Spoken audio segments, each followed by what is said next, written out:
नमस्कार, मी हुमायून नदाब. आज की तेज खबरमध्ये आपले सहर्ष स्वागत. चला तर पाहूया आजच्या ठळक घडामोडी. रेंदाळमध्ये पाणी टंचाईचा प्रश्न तीव्र. जलस्वराज्य टाकीतील पाणी विक्रीच्या आरोपाने खळबळ.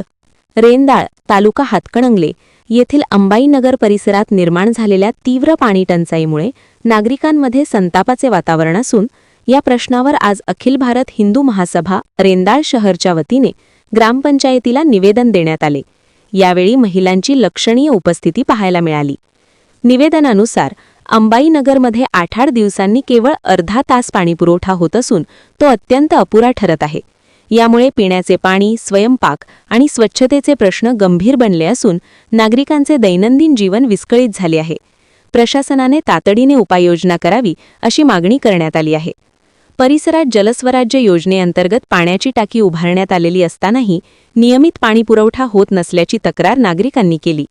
टाकी उशाला आणि कोरड घशाला अशी अवस्था झाल्याची भावना व्यक्त करत शासनाच्या सुविधेचा लाभ मिळत नसल्याबद्दल तीव्र नाराजी व्यक्त करण्यात आली.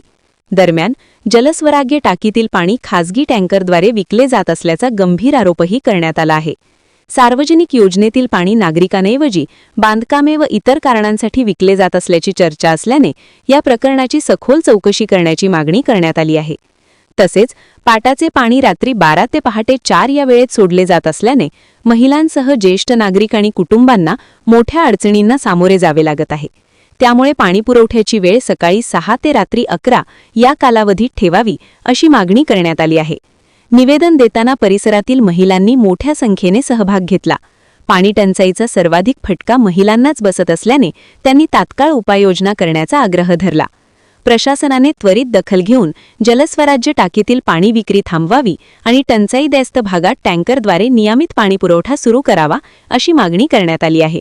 अन्यथा नागरिकांच्या सहकार्याने तीव्र लोकशाही आंदोलन छेडण्याचा इशाराही हिंदू महासभेच्या वतीने देण्यात आला. यावेळी शहरप्रमुख सचिन सादळे यांच्या नेतृत्वाखाली सविता लवटे, सुषमा कुंभार, सुशील कुंभार, शोभा नदाळे, शांताबाई पाटील, शारदा सुतार, उज्ज्वला गुदले, प्रीती पवार, उमादेवी तिपे, कांचन ढोपे, सोनाली गिरी, ओमकार जांभळी यांसह अनेक महिला व नागरिक उपस्थित होते.